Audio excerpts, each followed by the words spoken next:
नमस्कार दोस्तों, मैं आपका दोस्त विकास जनानिया एक बार फिर आपसे मुखातिब हूँ लेकर जीएसटी और फिनांस की दुनिया की कुछ रोचक और काम की जानकारियों के साथ। दोस्त, हमेशा से हमारी ये कोशिश रहती है कि आपको जीएसटी और फिनांस वर्ल्ड में हो रही नई नई जानकारियों से आपको रूबरू कराते रहें। दोस्तों, ग्लोबलाइजेशन के इस दौर में कई कंपनियां भारत में आकर काम कर रही हैं। वो ग्लोबल टेंडर को हासिल भी करती हैं और भारत में ऑर्डर को एग्जीक्यूट भी करती हैं। अपने काम को पूरा करने के लिए उन्हें भारत में प्रोजेक्ट ऑफिस को खोलना पड़ता है। यानी कंपनी को भारत में अगर कोई ऑर्डर मिलता है तो उसे एग्जीक्यूट करने के लिए यहाँ एक प्रोजेक्ट ऑफिस खोलना होगा। ये तो स्वाभाविक है।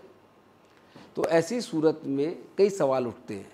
प्रश्न का उठना भी स्वाभाविक है कि प्रोजेक्ट ऑफिस के जरिए क्या क्या काम किए जा सकते हैं, उन्हें क्या रिकॉर्ड्स और बुक्स ऑफ अकाउंट्स मेंटेन करना पड़ेगा, अपने कर्मचारी वो और ऑफिसर्स को जो सैलरी दे रहे हैं उस पर जीएसटी लगेगा भी या नहीं। दोस्तों, ये समझ लें कि प्रोजेक्ट ऑफिस से जुड़े कई सारे नियम हैं जिन्हें ऑफिस खोलने वाली कंपनी को मानने पड़ते हैं। प्रोजेक्ट ऑफिस को कंपनीज एक्ट के मुताबिक ही काम करना पड़ेगा। नियमों के बाहर जाकर वो कुछ भी काम नहीं कर सकते हैं। उनकी पोजीशंस को आइए हम और बेहतर तरीके से समझते हैं। ये याद रखना होगा कि कोई भी विदेशी कंपनी अगर भारत में कोई प्रोजेक्ट लेना चाहती है तो वो आरबीआई की परमिशन से ही प्रोजेक्ट ऑफिस खोल सकती है, बशर्ते कि उसके पास किसी भारतीय कंपनी से भारत में किसी प्रोजेक्ट को एग्जीक्यूट करने का ऑर्डर हो। ये भी याद रखें कि प्रोजेक्ट ऑफिस सीधे ऑर्डर नहीं ले सकता है। वो केवल अपनी कंपनी द्वारा लिए गए कॉन्ट्रैक्ट को ही एग्जीक्यूट कर सकता है। वह प्रोजेक्ट के बाहर और किसी एक्टिविटी को अंजाम नहीं दे सकता है। यानी वो अगर चाहे कि पहले काम करते हुए किसी दूसरे काम को शुरू कर दे, किसी और प्रोजेक्ट पे काम कर दे, तो ऐसा बिल्कुल भी नहीं हो सकता है। दोस्तों, प्रोजेक्ट ऑफिस की सिनेरियो में एक और इम्पॉर्टेंट एस्पेक्ट है। हेड ऑफिस विदेश से भारत में अपने एम्प्लॉयज़ को भेजती हैं ताकि भारत में उनकी एक्सपर्टाइज से भारत में प्रोजेक्ट को सही तरीके से पूरा किया जा सके। ऐसे प्रवासी कर्मचारी, ये तो मीडिया में आपने सुना ही होगा इन दिनों बहुत, कि ऐसे लोग जो भारत के बाहर से भारत में आके काम करते हैं उन्हें एक्सपेट्रिएट यानी प्रवासी कर्मचारी बोलते हैं। ऐसे प्रवासी जो कर्मचारी है, इनकी जो सैलरीज होती है, जो हेड ऑफिस होती है भारत के बाहर उनके बैंक अकाउंट में सीधे दे देती है और कई बार उसका कुछ या पूरा हिस्सा भारत में भी दिया जाता है।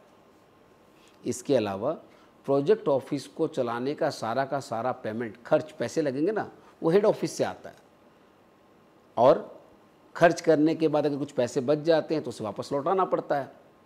हालांकि कंपनीज एक्ट के, क्योंकि जो भी प्रोजेक्ट ऑफिस बनती है उन्हें कंपनीज एक्ट के प्रावधानों के अनुसार रजिस्टर्ड होकर चलना पड़ता है, तो उन्हें कंपनीज एक्ट के प्रावधानों के अनुसार उन्हें बुक्स ऑफ अकाउंट्स बनाना होगा जिसमें इनवर्ड और आउटवर्ड रेमिटेंस का पूरा और सही ब्यौरा देना होता है।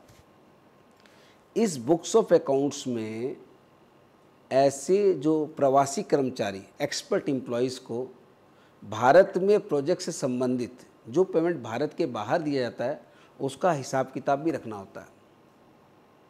इसी संदर्भ में आपकी जानकारी के लिए बतला दें कि महाराष्ट्र एडवांस रूलिंग अथॉरिटी ने कहा है कि एक्सपर्ट एम्प्लॉयज़ यानी प्रवासी कर्मचारी को जो भुगतान या पेमेंट प्रोजेक्ट ऑफिस करती है उसमें एम्प्लॉयर एम्प्लॉई का रिलेशनशिप एग्जिस्ट करता है।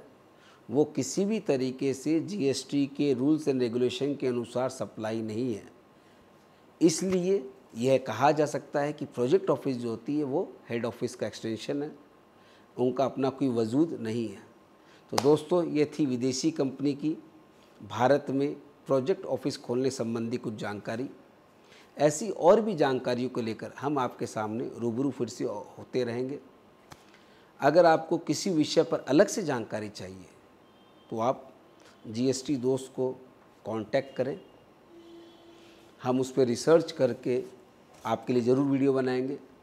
अगले वीडियो तक के लिए आप सभी दोस्तों को दोस्त विकास धनानिया का नमस्कार।